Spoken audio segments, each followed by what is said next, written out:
अस्सलामुअलैकुम दोस्तों, मेरा नाम एहतिशाम अफजल है और आप देख रहे हैं नॉलेज वर्ल्ड। दोस्तों, जापान एक बहुत ही खूबसूरत मुल्क है। ये दुनिया का दूसरा सबसे डेवलप कंट्री है। जापान की जीडीपी 4.97 बिलियन डॉलर्स है, जो कि दुनिया में तीसरे नंबर पर सबसे ज़्यादा है। इसकी एक बड़ी वजह यह है कि जापान टेक्नोलॉजी की दुनिया में सबसे आगे है। जापान को टेक्नोलॉजी का बादशाह भी कहा जाता है। जापानीज़ टेक्नोलॉजी बहुत ज़्यादा एडवांस और एक्यूरेट होती है। जापान बाकी ममालिक की निस्बत काफ़ी आगे की सोचता है। दोस्तों, आज मैं आपको जापान के बारे में इंटरेस्टिंग फैक्ट्स के बारे में बताने वाला हूँ, जिसके बाद आप अंदाज़ा लगा सकेंगे कि जापान दुनिया से कितना अलग है। तो चलें दोस्तों, वीडियो का बाकायदा आगाज़ करते हैं। Number 1, vending machine. दोस्तों, आपने एयरपोर्ट वगैरह पर तो वेंडिंग मशीन का इस्तेमाल किया होगा। जहां हमारे मुल्क में चंद शहरों में ही वेंडिंग मशीन है, वहीं जापान में आपको 200 से 300 मीटर्स की दूरी पर एक वेंडिंग मशीन तो ज़रूर मिलेगी। इस वक्त जापान में तकरीबन 25 लाख से ज़्यादा वेंडिंग मशीन्स मौजूद हैं। Number 2, shopping malls with no employees. दोस्तों, हमारे मुल्क में मौजूद बड़े शॉपिंग मॉल्स में स्टोर कीपर मौजूद होते हैं, जो कि हमें शॉपिंग से मुतल्लिक गाइड करते हैं। लेकिन जापान में शॉपिंग मॉल्स और ग्रोसरी स्टोर्स पर कोई एम्प्लॉयज़ ही मौजूद नहीं होते। आप अपनी शॉपिंग कीजिए और काउंटर पर रखे बॉक्स में पैसे अदा कर दें, क्योंकि जापानीज़ लोग बहुत ज़्यादा ऑनेस्ट होते हैं। यहाँ तक कि इन स्टोर्स में कैमरास भी मौजूद नहीं होते। Number 3, educational system. दोस्तों, जापान एक ऐसा मुल्क है जहां लिटरेसी रेट 100% है। जापान में बच्चों को इब्तदाई 3 सालों में ज़िंदगी भर के तौर तरीके सिखाए जाते हैं, जिसके बाद ही इन्हें स्कूल की पढ़ाई के लिए भेजा जाता है। इन 3 सालों में कोई एग्ज़ाम्स नहीं होते। एजुकेशन सिस्टम इस तरह से डिज़ाइन किया गया है जहां बच्चों की अटेंडेंस 100% होती है। इसके साथ ही स्कूल में किसी किस्म के पियंस को भी सफाई के लिए नहीं रखा जाता और बच्चे ही हर रोज़ क्लास रूम्स की सफाई करते हैं, क्योंकि इनका मानना है कि इसके ज़रिए बच्चों को एक ज़िम्मेदार शहरी बनाया जा सकता है। Number 4, hotels with robots.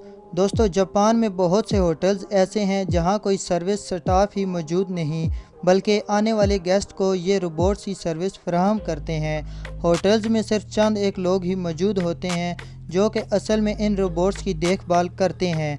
Hotels में रिसेप्शनिस्ट से लेकर वेटर, यहाँ तक कि सफाई के लिए भी ये रोबोट्स ही होते हैं, जो कि देखने में बहुत ही ज़्यादा अमेजिंग है।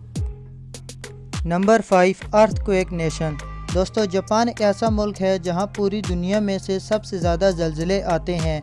यहां साल भर में तकरीबन 2000 के करीब ज़लज़ले आते हैं। कुछ ज़लज़ले तो इतने ज़्यादा शदीद होते हैं कि इनसे लाखों डॉलर्स का नुकसान हो जाता है और हज़ारों इंसानी जानें भी ज़ाया हो जाती हैं। लेकिन इन सब के बावजूद भी इन लोगों की हिम्मत बंदी रहती है, क्योंकि ये इन ज़लज़लों के आदी हो चुके हैं। Number 6, transparent Coca Cola. दोस्तों, कोका कोला सिर्फ नॉर्थ कोरिया के अलावा पूरी दुनिया में पिया जाने वाला कोल्ड ड्रिंक है। पूरी दुनिया में ये एक ही कलर में पाई जाती है, लेकिन जापान में आपको ट्रांसपेरेंट कोका कोला भी मिलेगी। ये देखने में बिल्कुल पानी की तरह लगती है, लेकिन असल में ये कोका कोला ही है। Number 7, work with fun. दोस्तों, जापान में एम्प्लॉयज़ को ड्यूटी के दौरान थोड़ी देर के लिए सोने की इजाज़त दी जाती है। माहिरीन का ख्याल है इससे इनके काम करने की सलाहियत में इजाफ़ा होता है और इन्हें रेस्ट भी मिल जाती है।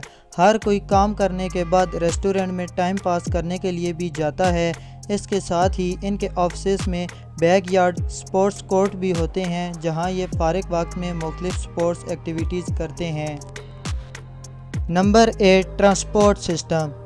दोस्तों, जापान का ट्रांसपोर्ट सिस्टम पूरी दुनिया में सबसे एडवांस है। इनकी ट्रेन्स न सिर्फ हाई स्पीड होती हैं, बल्कि ड्राइवर के बगैर भी होती हैं। ये फुली ऑटोमेटेड कंप्यूटराइज्ड होती हैं। इनकी स्पीड 320 किलोमीटर फ़ी घंटा की होती है। इनकी ये ट्रेन्स 1 मिनट के लिए भी लेट नहीं होती। इसके अलावा इन ट्रेन्स में एडिशनल फैसिलिटीज़ भी होती हैं, जिनमें स्मोकिंग एरियाज़, बेबी जीन्स वगैरह शामिल हैं। Number 9, capsule hotels. दोस्तों, जापान दुनिया का वाहिद मुल्क है जहां कैप्सूल होटल्स का ट्रेंड बहुत ज़्यादा है। ये बहुत ही कम्पैक्ट और छोटे हैं। आपका रूम बस इतना बड़ा होता है जिसमें आप लेट सकें और बिना छत से टकराए बैठ सकें। یہ ہوٹلز عام طور پر ایئرپورٹس اور ریلوے اسٹیشن کے قریب بنائے جاتے ہیں۔ Number 10 super umbrellas. دوستو امبریلا یعنی کہ چھتری بارش کے موسم میں پیدل باہر نکلنے والوں کے لیے بہت ہی کام کی چیز ہے، لیکن یہ بارش سے آپ کو پورا نہیں بچا پاتی۔ بارش میں انہیں لگانے کے بعد بھی ہم تھوڑا بہت سائڈ سے تو گیلے ہو ہی جاتے ہیں، لیکن جاپانیوں کے پاس آئیڈیاز کی کوئی کمی نہیں ہے۔ جاپان میں دنیا سے الگ کچھ ایسے سپر امبریلاز بنائے جاتے ہیں جو کہ آپ کو پانی سے پوری طرح سے محفوظ رکھتے ہیں۔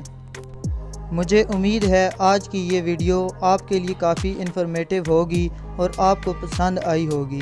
دوستو اگر آپ کو یہ ویڈیو اچھی لگی ہو تو اسے لائک کریں اور دوستوں کے ساتھ بھی اس انفارمیشن کو ضرور شیئر کریں۔ مزید اس طرح کی ویڈیوز کے لیے آپ ہمارے چینل کو ضرور سبسکرائب کریں اور ساتھ ہی موجود گھنٹی کے نشان کو بھی دبا دیں تاکہ ہماری ہر آنے والی نئی ویڈیو سب سے پہلے دیکھ سکیں۔